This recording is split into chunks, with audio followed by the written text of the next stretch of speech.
Howdy folks, it's me, Josh.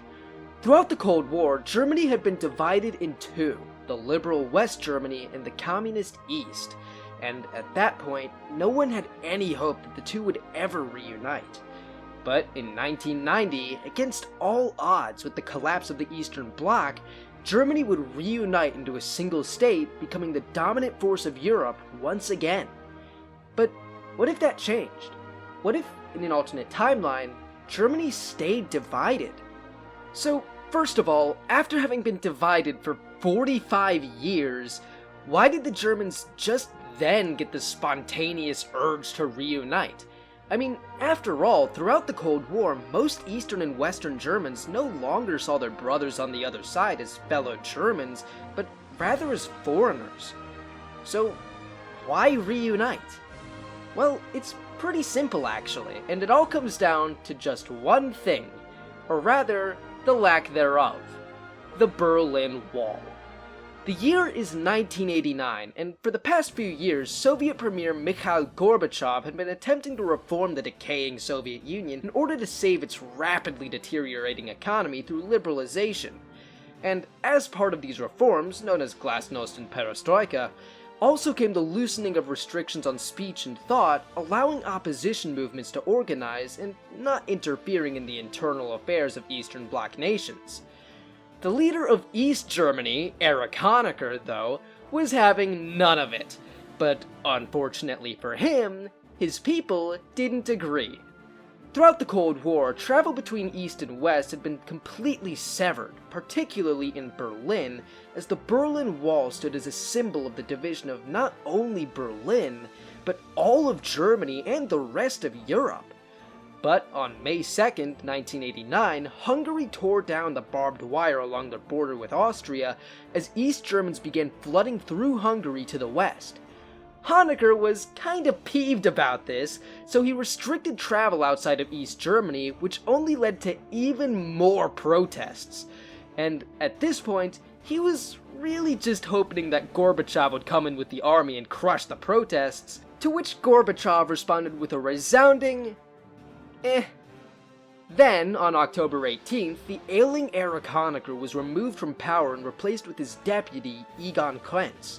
And with Honecker gone, the East German regime would begin to acquiesce to the demands of the protesters, reinstating travel to other parts of the Eastern Bloc, and soon enough, allowing travel to West Berlin. However, the East German government would make a fatal goof when, on November 9th, 1989, during a press conference, the Secretary of Information, Gunter Schabowski, mistakenly said that restrictions were being lifted immediately, when they were actually supposed to go into effect the next day. So, in mass confusion, thousands of East Berliners swarmed the crossing at the Berlin Wall, and Krenz decided not to stop them. So, with the border guards in a complete state of confusion, the thousands of East Germans would then smash down the Berlin Wall, the symbol of the division of the German nation. The fall of the Berlin Wall caused a sort of sense of euphoria, as the main division between East and West Germany being torn down by the people led to a surge in nationalism, as people began calling for a complete reunification of Germany. And so, even though they had seen themselves as separate for decades, this one act made the Germans feel like one people again. Now, you'd think that the East German government would put their foot down at the prospect of reunification, but at this point, things were pretty much collapsing for them, as the Communist Party would fall from power, with free elections being held in March of 1990. And since the fall of the communist regime caused complete economic collapse, unification with the much richer West Germany started sounding like a pretty good idea to many East German voters.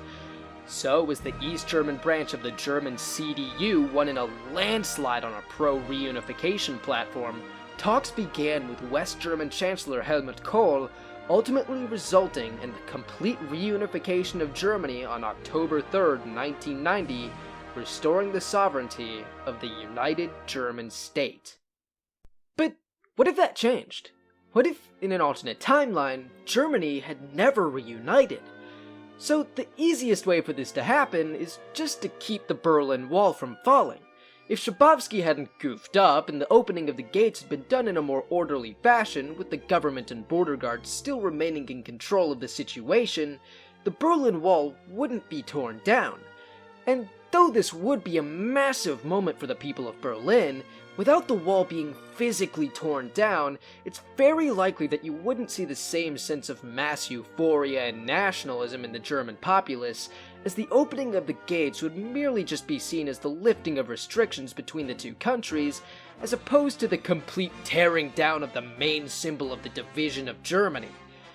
In the meantime, East Germans would continue to push for political reform, but again, without things falling completely out of hand, reform would be done in an orderly fashion, as East Germany wouldn't see the complete economic collapse that it had in our timeline with the fall of the communist regime. In time, though, with continued protests and pushes from East Germans, the Communist Party would still be forced to give up power, as free elections would be held in East Germany once again. And though some would still push for reunification, there wouldn't be as much of an economic necessity for it, nor would there be that sense of nationalistic euphoria among the Germans, as the East Germans would continue to see themselves as a separate people. So, East Germany manages to survive, and much like the rest of the Eastern Bloc, reforms itself into a liberal democracy, forming the East German Republic. The government of East Germany would probably be structured fairly similar to the other two German states, West Germany and Austria, with power being divided between a president and chancellor. And the flag, again, to distinguish itself from West Germany, would probably just replace the communist seal with a new one. Now, although East Germany wouldn't face the same economic collapse that they did just prior to reunification, their economy still wasn't really in all that great shape, and the fall of the Communist Party would still cause some problems for the East German economy. And so, as a result, East Germany would still likely need to see heavy economic support from the West in order to get itself back in order, probably working fairly closely with West Germany throughout the 1990s.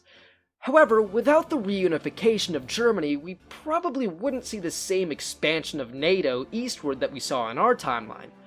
During the process of German reunification, the Soviets were forced to accept the former East Germany joining NATO as part of a united Germany, which opened the gates for further NATO expansions eastward.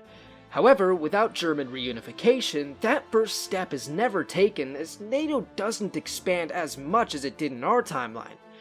And not only that, the East Germans were already very pro-Russian, and so probably wouldn't even want to join NATO anyway, instead forming very close relations with the new Russian Federation.